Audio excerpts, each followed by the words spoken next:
Hello and welcome to the AXIOM Insights Learning and Development Podcast. I'm Scott Rutherford. This podcast series is about supporting performance through learning. In this episode, I'm joined by Dr. Tessa Forshaw. Dr. Forshaw is a cognitive scientist who leads the Next Level Lab at Harvard. She's part of the team that created a new certificate in workplace learning focused to help L&D professionals design learning that fits how and where people actually work, grounded in cognitive science, neuroscience, and learning design. And if you are interested in that certificate, we'll tell you more later in the interview, including a code that you can use to save a few dollars if you do decide to enroll. The information will also be on the episode page for this episode at axiomlearningsolutions.com/podcast. So in this conversation, we look at learning as a neurobiological process, and Dr. Forshaw shares some practical advice on how L&D professionals can apply models to support your work and help people learn more quickly and make evidence-based workplace learning more continuous and embedded in how work actually happens. So I start the interview with Dr. Forshaw by asking her a question, which was this. We're working in a moment in L&D where learning content is perhaps easier to create than ever before, which in theory should be freeing up L&D to focus on other ways to support change in organizations, like behavior change or supporting innovation. So I asked her, is that what's actually happening? Gosh, every fiber of me wants to say yes, but unfortunately, I think that the answer is no. And I think that's for a few reasons. One in particular is I think that we are often, unfortunately, separating where we're learning and doing. And even when we talk about learning in the flow of work, often we still mean learning that happens on top of the flow of work instead of that learning that happens through the flow of work. And I think that distinction is really important because that process of learning and developing through working and through the process of working is one that gives us a lot of opportunity to reimagine what L&D looks like. But when we continuously are sort of separating the idea of performance and learning, even in this sort of artificial way that isn't how they work cognitively, I think we accidentally box ourselves into an idea of learning that is an idea of content provision, even if it is micro in the moment flow of work content provision. Right. Yeah, and content creation and content provision, I share, I think, the discomfort with the balance between, on one hand, it's great that we have a lot of content and it's easier now to create content perhaps than ever before. But if that's not used carefully or in alignment with real impact, then are we risking being led down the wrong path? What are we shutting ourselves off to? Like, what are we not noticing as opportunities for learning, as opportunities for L&D to step into, for moments that matter that we need to cultivate and amplify? So I think one of the concerns that I have is that it's nearly like, the horse in Hyde Park with like the blinkers on, is I think sometimes when we think too narrowly about the content provision, that stops us seeing everything else that's involved in learning happening. The risk is just focusing on the operational and not being reflective. And I know you're coming from a academic and a consulting and a scientific background, but there's a lot of recognition within learning and development that we need to focus our efforts on things that are more impactful and valid in terms of affecting how people actually think and create and change. But getting from where we have been historically, operationally, to perhaps a more grounded future has continued to be a major challenge for a lot of folks. And I've seen this on conference agendas for, decades.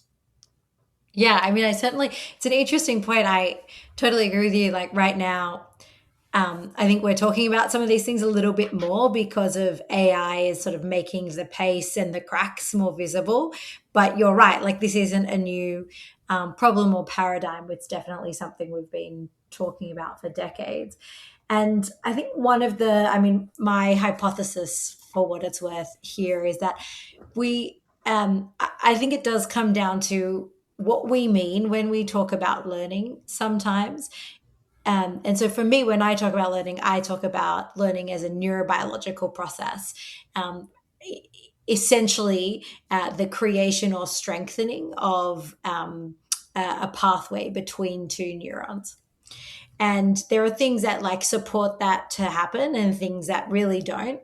Um, and that can, and by things I mean neurochemicals and neurotransmitters and hormones, and those set of things are largely influenced by things that are happening in our brain and our body, but those things are influenced by things that are happening in our environments and contexts. Um, and so for me, when we talk a lot about repeating this same mistake and not seeing learning that's necessarily translating to performance and behavior change, I think that's because we sometimes neglect to understand that all of those things come back to neurobiology, and there we do have a relatively good science of stuff that tells us things that can be effective and things that can't, but we seem to keep replicating things that can't. That's my little pedestal that I stand on. That's fine, and I know there's lots of folks who will share that soapbox with you, for Great. sure. But I think that there's a challenge because on one hand, for L&D folks who kind of look and know what they should be doing. They're trying to build in the retrieval. They're trying to build in some of the activities and techniques that are grounded in how the brain learns.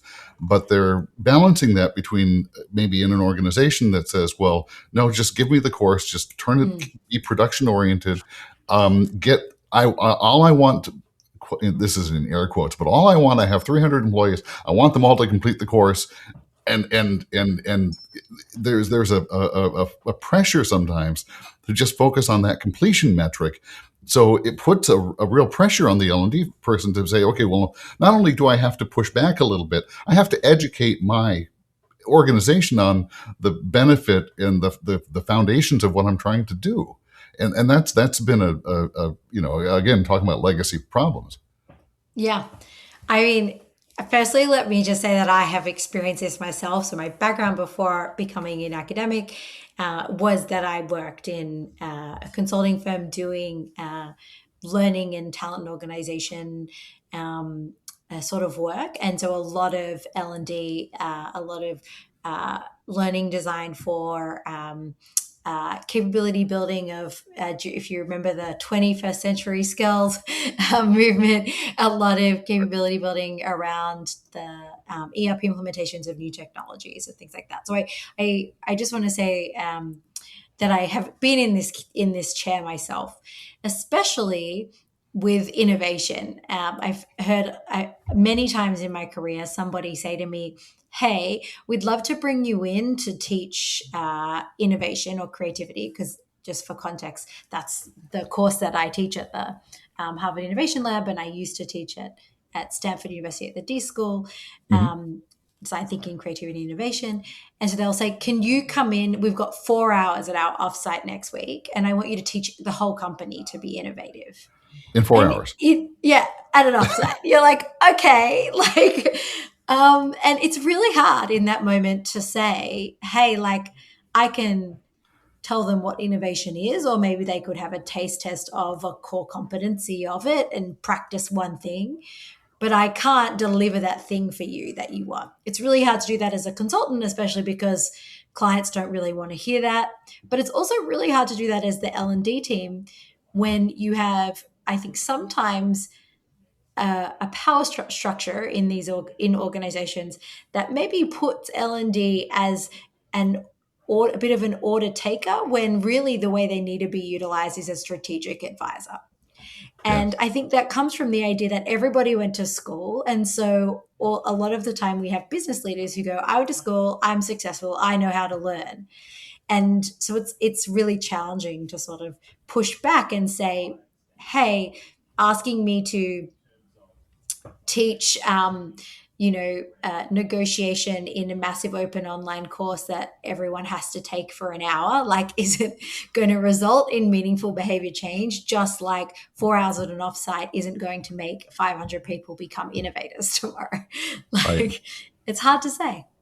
Right. It's hard to say, but also, and even if you're, putting myself in that room, to say, okay, so if I'm the L&D lead, I've been asked to do to to change the world in 4 hours, or change the culture of innovation in a company in 4 hours. Uh, what would you how would you advise? Because I'm talking to the CEO, they're saying, okay, and I'm bringing in, and from the CEO's perspective, I get it. I'm bringing together all of the staff from all of these functions. The production cost of that, the in productivity, and the personnel cost in that room is immense. So the CEO's interest is get them in, get them out, get back to work. Fine, I understand that, but for the L&D folk, for the person in that moment, do you have advice for what they can say to that CEO? I realize I'm asking you to chase a hypothetical here, but play along. What can No. they say in that moment to say, look, what you want is different than what you're asking for, and here's why. Yeah. So, having been in that room myself, the reason that I initially I went to a graduate school after working for more than a decade. And the reason that I did that was because I wanted to have better scientific answers to that question. And I think that science is an answer here and I'm not saying go to grad school to everyone. What I am saying is, by understanding learning as a neurobiological process, and that there are things that help it and things that don't, we then start to have a frame of reference to start to think about why some asks will and will not work, grounded in empirical evidence. And that's really powerful when you're talking back to, especially to business leaders, having data and examples and science to support sort of your argument can be really helpful, rather than it just sounding like your opinion. Mhm. So what I might say in that specific scenario of 4 hours to teach innovation is, I would probably start by asking some questions to understand what it is that they're really hoping to get out of the 4 hours. So there is every chance in the world that what they're hoping for is that everybody to walk away with a sense that, like, we want the people in the company to start to show a little bit more innovative behaviors and mindsets. If that's the case, I would probably say, all right, we can stress the importance of innovation and give everybody one or two applied things that they can practice and they could go away with tomorrow to start doing that in 4 hours. We can definitely do that. If they said, we want everybody to be able to come up with a startup that they incubate within the company, and they're going to start doing that tomorrow, I would obviously say, look, that's not possible for us to do in 4 hours. 4 hours. Right. Because we know that with anything that you learn, you need to have opportunities for deliberate practice. There needs to be time and space, time to be cognitive, but also then metacognitive about the learning and reflect on it. And so if that, you've got a 5 pound sack and you've got 10 pounds of armadillo. So how do we scope this down so that we can get you a meaningful experience in the 4 hours? But they also might say, what I want is, I just need the whole company to be more innovative. I want to see widespread behavior change towards innovation.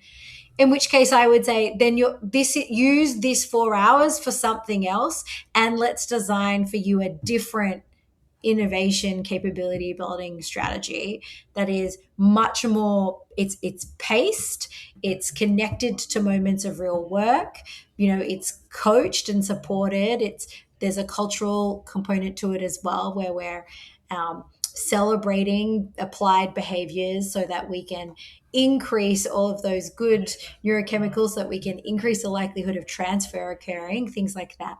So Right. I think that's probably how I would approach it, is trying to understand what they're doing and sort of coach to that. But the reality is, Scott, sometimes they are just going to want you to teach the whole company, soup to nuts innovation in Mhm. 4 hours. And I think you have to weigh, like, do we say yes and no, we can't do it? Or do we say no and provide them with sets of alternatives? And what's better, like doing it and failing and then having frustration and a disbelief in the power and capability of the L&D team, or maybe having a tough upfront conversation and few moments to work through, but then being eventually able to deliver on something that we know can work and can drive behavior change. Right. Yeah, there's always the short term and the long term. And this is actually Mm. something that on a previous episode, I guess Keith Keating, author from Canadian author, had mentioned, well, if you're being asked to be an order taker, sometimes take the order, but don't just take the order. And I'm Hmm. paraphrasing. Hmm. So you can always I come love back that. and have that conversation too and say, well, look, here's what you asked me to do. And I did this. Fine. Great. I checked the box that you asked me to check. But, let's frame something sort of to your point more broadly that'll be successful over time. And then and this is where I think having the grounding in what cognition how cognition works uh, is necessary, because you're I alluded to earlier, you're educating your colleagues on the value of what you're bringing to the table. I think that's such a good phrase, like don't just take the order. I love that because I think that is that moment that we move into being more strategic. And it also is collaborative in the sense that it's, there's a yes and component to it. Hmm. I work a lot Exactly. with the sort of VPs of learning and chief learning officer communities. I know that you guys do as well, Scott. And one thing that I have really noticed is this internal struggle that's sort of starting to come out in this current moment of, oh, I could be a really good strategic advisor right now. I know how to grow talent. I know how to build capability. I can see that we have gaps, but I'm sort of stuck in this role of the order taker. Right. Um, and so how do we move that? And so I think that's a really great, like, uh, a really great phrase to keep in your mind, or a mantra is like, don't just take the order. Yes, and like, how do you do both of those things together and start to shift how the function is perceived. Right. Yeah, and I want to lean into your expertise too, because there's a lot of terminology that's thrown around, sometimes correctly, sometimes not so much. But I wanted to ask you, well, are there uh, area findings or principles from the world of cognitive science that you think are being underused? Are there ones that you think are being overused or misapplied? What have you seen that hits the target, and what have you seen that doesn't? Yeah. Well, I think one I already said, and I know some people might crucify me for this, but I don't I think that learning in the flow of work is being misapplied. I think right now, when people think about it, they think a lot about, like, oh, you're in your SAP HANA system and all of a sudden this like thing pops up and tells you that you need to do this because you've been hovering on this for too long, or this kind of ambient coaching vibe as well. So that's how people are interpreting it. And a lot of the foundational science around learning in the flow of work comes from the body of knowledge that's called situated learning. And what it's actually telling us is that you learn through the process of working. So it's learning through the flow of the work, not learning in the flow of the work. So the work itself, the actual execution and completion of the tasks, is the learning activity. And that sits within a container that often involves a more experienced other, be that a manager or a peer, or an entire network of those, as well as a larger sort of a community of practice. Again, another word that gets thrown around a lot, but a larger sort of community of people who are in the process at various stages of doing the work, who you utilize as vortices to accelerate your learning. So that's sort of one that I think gets definitely gets to me. Um, a second is transfer. Um, I think we have this like really funny idea of learning transfer that I understand like where it came from, but I don't really know why it's endured for 150 odd years. But we, for some reason, still think that transfer is uh, about I'm facing a performance task and I learnt something last week. And so successful transfer is I used exactly what I learnt last week and I am applying it on this very specific task. Right. But the reality is that a person's learning is associated to different contexts and cues and other neurons and knowledge. And so when they are in a performance task, what they just learnt might not be the thing that is cued forward or even the best thing to solve the complex problem at hand. And so transfer is a lot more about how do you support somebody to cue in what they know and can learn at the moment that they need it, and less and that is a deliberate strategy, and you have to think intentionally about that. How do you make sure that what they're learning is associated with the contextual cues of when they will need to learn it, of the emotional cues of when they will need to use it, of the other kinds of knowledge that they will likely be also engaging in their working memory at the moment that they need to learn it, so that when you're teaching it, you can design it to be transferred versus just measure if it was transferred. Does that make sense what I'm trying to say? So we think of it a lot as an individual's responsibility and an assessment of performance, but actually it's largely the educator's responsibility, and it's the educator or the L&D teams that have the ability to better tee up transfer. So that's another thing that I think is Mhm. often That's the strategy of the preparation work, of course. Yeah. yeah. Well, and that kind of leads me to another thought, which I wanted to ask you to comment on, because again, sort of in the learning world, we have many frameworks. You can, there's a model or a framework for virtually everything. It feels like, and if you go to ATD or you go to one of the domain conferences, there will be n number of vendors with their proprietary models. So for the working L&D professional, I can recognize it would be a little bit of a challenge to say, okay, well, how do I then differentiate and understand the rigor and the validity of a given model that I'm being presented with? And I wanted to get your thoughts on how does the profession, or how should the profession differentiate between a model that has legitimate scientific rigor and one that may just be an instinct driven piece of pseudoscience? I love this question so much. I've never been asked this, but you're making me I'm really excited by it, because I think that this is something about I think is really common in the L&D field. Again, I'm not entirely sure why it is, but there is a lot of pseudoscience and an entire economy around making money on concepts that have largely been disproven or were never proven. So a lot of neuromyths, I would call it, and a lot of frameworks and tools that are good thinking strategies or thinking routines, but are not not science. And there's a difference between those two things. So just to step back and sort of help pull out the difference between those two things. Absolutely. That's the point. Sure. If you think about some of the models, so I used to work in consulting, and all the time we were looking at things like risk versus issue matrix, cost versus impact matrix, a risk versus likelihood matrix.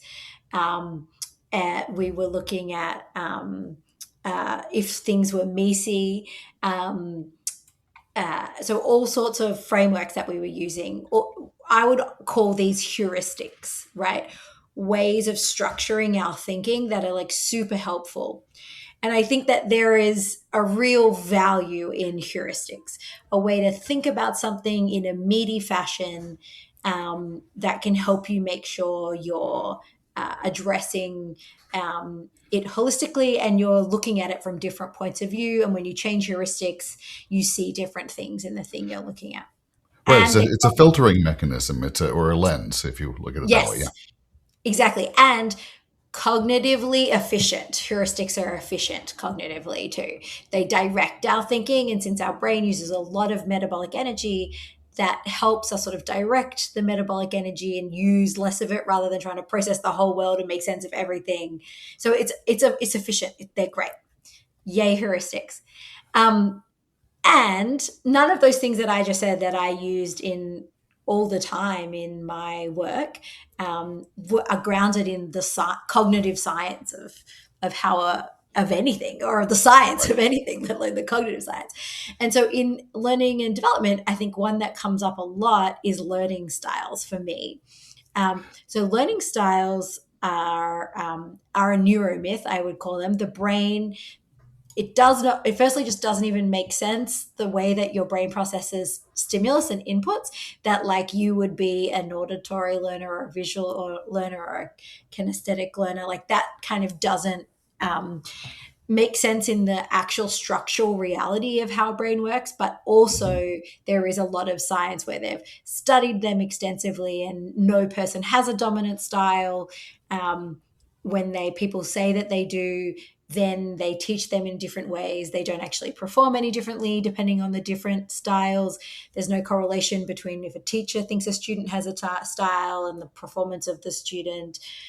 There's been heaps of studies, but it is a very good heuristic in the sense that if you look at a curriculum that you're designing and you say, how do I think through all of the components here, where we're talking to visual learning, or we're talking to auditory learning, or we're talking to kinesthetic learning, what you're actually just doing is assessing the curriculum for variety. You're assessing the curriculum in a way that thinks about, have we balanced the different types of modalities that we're using to keep learners engaged? Have I thought about if I'm using different types of modalities and maybe what ones I want to use where, and if they're the right match? So it's not that using it makes your learning bad, but it isn't grounded in any science. Right, and it's thinking through. I mean, and I like that this is one of the topics that I'd love to come back to as well, because it refuses to die sometimes. But there's also a differentiation between, it's not a style, but it could be a preference. That's fine, Mm-hmm. and it can be a preference that's driven by the learner. It can be a preference that's driven by the environment. The modality of the learning, can and perhaps should be different if you're talking to something that's delivered on a cell phone to someone in a warehouse versus a classroom seminar, or whatever the case Absolutely. is. Yeah, and thinking through that is never bad, right? Like it's a helpful heuristic, but it just isn't scientifically driven. So, in terms of how do you spot that, I think my go to default is to think about things as a heuristic first. So, don't believe something is scientifically grounded just because somebody says so. I think first think about, okay, I see that this framework is trying to help me think about these kinds of features in this sort of structured way, and that I can use that framework as essentially a metacognitive tool to help me intentionally choose to structure my thinking through that lens. And then I could do it with 10 different ones. And then I could see, what do I get between some of them and others. Mm-hmm. Yeah, so I like this perspective, because it recognizes the utility of some of the tactical practice without having to rely on another one. And I'll dust off my soapbox, and without naming names, personality assessments Oh, yeah. oftentimes are circulated broadly, and everyone knows what their Yes. personality type is. I'll let you comment here in a second, but to me, it's always seemed like these are useful if you're trying to get a bunch of people in a room to understand how they like to interact and what their preferences are. Fine, but taking them, and this is the risk I think, and I'd love to hear your perspective on this. But the risk is to say, well, if I'm, these four letters are not intrinsic to my identity, and also are not immutable over time. Absolutely. And I think you've sort of hit exactly the nail on the head with learning styles and with personality assessments. And I agree with you, nearly bar like one, I think none of them have actually any validity behind them. Right. But what they're helpful for is using them as a conversation, as a lens. Where anything should make you nervous is when you start to see it being dogmatically applied, or where it's trying to put a immutable box around a learner. So, for example, with the personality assessments and with the learning styles, I think one of the biggest risks is that they influence a person's sense of self and their identity. And then when that happens, the people change their mindset and therefore their attention and perception, and they limit what they process and what they can do and what their self-belief is because of these like unscientific things that they believe they are. So if they think they're a visual learner, they're going to choose not to engage in anything that is, auditory, because like, well, I can't learn that I'm a visual learner. If they think they're ISTJ or whatever, blue, red, green, whole brain, I don't know, all of these, they Hmm. might think, oh, I You can't, might have just invented a that's, new one there, actually. yeah, all of it together, right? But then they're going to think like, I can't do this because I'm driven from a place of emotions, and that's too analytical of a task for me. And that is where I think the action there is harm. So using them as a heuristic, a way of thinking, and intentionally as a strategy to get more information or to kick off a conversation, fine, Right. great. Using them to define a sense of self and limit choices, uses, or exposure of individual learners, terrifying. So I love what you're describing. I think you've touched on a couple of terms that I've heard used pretty broadly within L&D as well as learning more broadly: metacognition and motivation. And I wanted to see if wanted to get your thoughts on sort of how you see those applied, how L&D folks can understand what those mean, and then how to apply them in the practice. Oh, another great question. So be careful what you wish for, because I feel like I could talk about metacognition all day.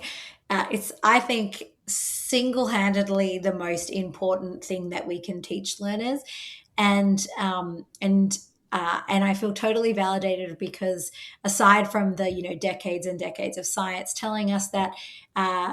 Daniel Pink posted that on LinkedIn this week, so we're clearly like it's on the um, on point.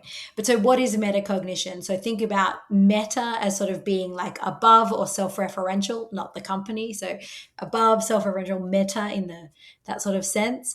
And then cognition being how we think, feel, act, learn, and decide. So thinking Um, about thinking.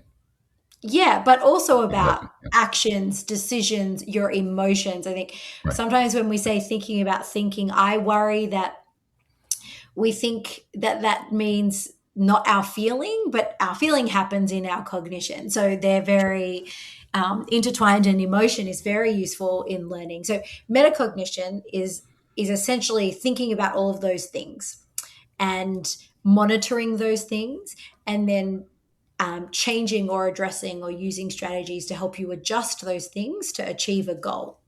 So a great example of metacognition that I saw relatively recently in a study was a young learner who was doing an internship program remotely, and noticed that they were really struggling with the environment where they had been sort of set up to do their work, the office. And they kept getting distracted and tired and everything like that. And there was a space for a desk near a window. And so they went over to the manager and they said, "Hey, could I move my desk to the window?" And everyone was like, "Sure, of course you can." They were like, "Great." And now they're finding that they're doing a lot better because they're not coming up with excuses to go and be near the light and to do things like that, because that was important to them. So that process of recognizing that they were not quite showing up how they wanted to and getting distracted and feeling tired in the afternoon. That is a metacognitive process of noticing. And then they sort of named what was going on for themselves. And then they did what I would call they navigated. They figured out what's a strategy for how I can shift this to get to what I want it to be. And they self advocated, they showed agentic behavior, they got themselves that new place, and then they were set up to do better work the next time. So it doesn't have to be a massive thing. Like that tiny little moment, that is metacognition. And I wanted to bring in, of course, I know that you at Harvard have a certificate that you're launching. My understanding from looking at it simply from outside looking in is that some of the concepts we're talking about here are probably reflected in that curriculum. Could you talk through? So it's called, if I'm right, The Future of Workforce Learning and Innovation, the 2-day Yeah. certificate done at Harvard and Cambridge. Um, Tell me a little about the genesis of it, and really what's the content? What's that experience going to give the participants? Yeah. So the background of the certificate program really came from two places. The first is that I think in the last at least 17 years, but if not 25 years, there's been a massive acceleration in the cognitive science of learning in terms of what we know about learning and just in general, like what we know about the brain. And as a result of that, a lot of people, my actually like myself included, went to university for undergraduate degrees to become professionals in this space before that acceleration, right? And so given the sort of pace of change and that it's becoming urgent and people's livelihoods are really relying on it because of how much job disruption and task disruption we're seeing, and learning becoming important to economic inclusion, but also to strategic business success and all of those things, we felt that it was a good moment to help uh, mid to senior level learning and development and workforce development professionals just like catch up on the science of learning since they last did their degree. Because how else are you supposed to know all of this stuff, right? Like if you, and so we wanted to give an opportunity that was applied with peers to really talk through some of the things that we know. So that was the first piece. And then the second is we actually tested a few different formats of how we wanted this offering to come to life. And what we found was that uh, professionals who participated in the test really felt that like coming to HGSE and coming to campus and interacting with the faculty as well as with each other was going to be really, really important because they needed a sense of camaraderie to kind of get through this moment in history. So, in addition to the learning outcomes, there also is I'm in this boat, but I have people who are in it with me and are also paddling. So there was that sort of sense of community and activation that I think they were looking at. So that was why we decided to bring this program to life and put it as a 2-day residential course at HGSE.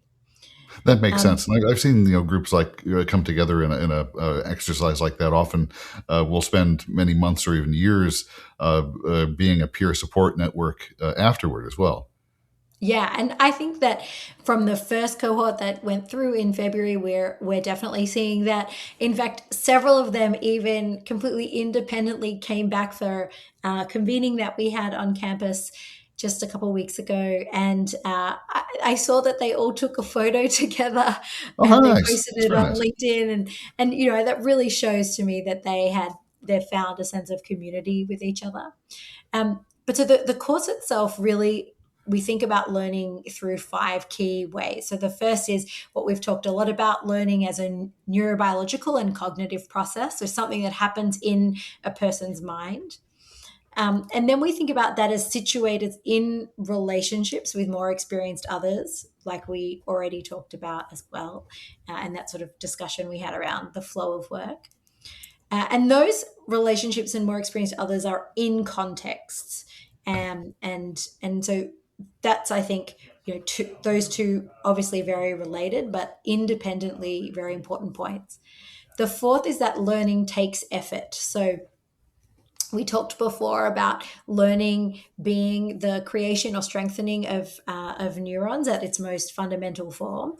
And if you imagine for me, like you have 2 points in the sand, and you need to draw a line in the sand that stays there and doesn't just collapse, you would need to like put a stick in and like drag it. And that would take effort, right? Quite a bit of effort.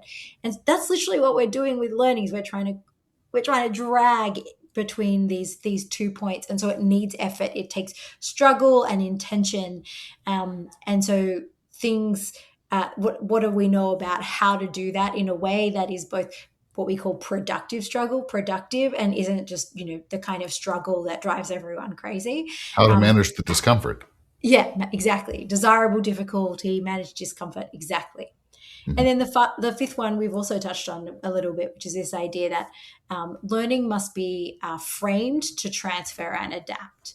And we need to think about transfer as a mechanism and not an outcome.